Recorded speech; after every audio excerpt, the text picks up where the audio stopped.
جو سیدات النساء العالمین ہیں، وہ 5 خواتین جن کو پوری دنیا کی عورتوں کے اوپر فضیلت دی گئی، 5 خواتین جن کو پوری کائنات، جب سے یہ کائنات بنی ہے تمام عورتوں کے اوپر ان کو فضیلت دی گئی ہے، وہ 5 خواتین ہیں۔ کون کون سی ہیں؟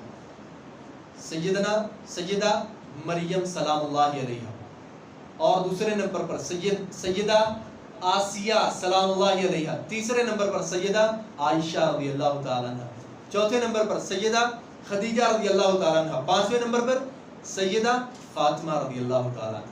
5 عورتیں، پوری جہان کی عورتوں کے اوپر ان کو فضیلت دی گئی ہے۔ 5 ہی ان کے وصف ہیں۔ کیا وصف ہیں؟ سیدہ مریم جو تھی، اللہ تعالیٰ نے سورہ تحریم میں فرمایا وَمَرْيَمَ ابْنَتَ عِمْرَانَ الَّتِي أَحْسَنَتْ فَرْجَهَا، اپنے جسم کی حفاظت کی، اللہ تعالیٰ نے جہان والوں کے لیے مثال بنا دی۔ آج اپنی بچیوں کو یہ سیرت سمجھانے کی ضرورت ہے۔ حیا ہونی چاہیے، آنکھوں کے اندر حیا ہونی چاہیے، انسان کے جسم کے اوپر حیا نظر آنی چاہیے۔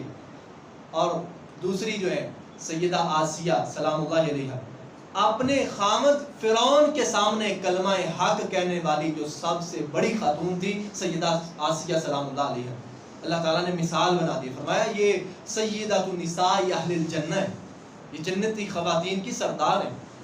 اور تیسرے نمبر پر سیدہ عائشہ رضی اللہ تعالیٰ عنہ، فضیلت ہے۔ کیوں؟ کیسے؟ کہ آدھا دین جو ہم تک پہنچا ہے، ہم اللہ کی عبادت کرنے والے مسلمان ہیں، یہ آدھا دین جن سے آگے ڈیلیور ہوا ہے وہ سیدہ عائشہ رضی اللہ تعالیٰ عنہ۔ سیدہ عائشہ رضی اللہ تعالیٰ عنہ کے متعلق آتا ہے کہ آدھا دین اکیلی سیدہ عائشہ سے امت کو آگے پہنچا ہے۔ 18 سال کی تھی جب رسول اللہ صلی اللہ علیہ وسلم اس دنیا سے رخصت ہوئے تھے، اور 48 سال کی عمر کے اندر اللہ کو پیاری ہوئی تھی۔ اور آدھا دین کن سے؟ آج کل ہماری بچیوں سے یہ توقع ہے کہ ان سے بھی دین آگے بڑھے گا، ان سے بھی دین جو ہے نا وہ آگے جائے گا۔ اور اسی طرح چوتھے نمبر کے اوپر سیدہ خدیجہ رضی اللہ تعالیٰ، اپنے خامد کی مدد کرنے کے اعتبار سے اللہ نے اگر مثال ان کی قائم کر کے فرمایا ہے کہ وہ سیدہ خدیجہ ہیں رضی اللہ تعالیٰ عنہ۔ اور سب سے اعلیٰ جب سے کائنات بنی ہے، سب سے اعلیٰ حسب نسب کے اعتبار سے اگر کوئی خاتون ہے تو وہ سیدہ فاطمہ رضی اللہ تعالیٰ عنہ، سیدہ فاطمہ۔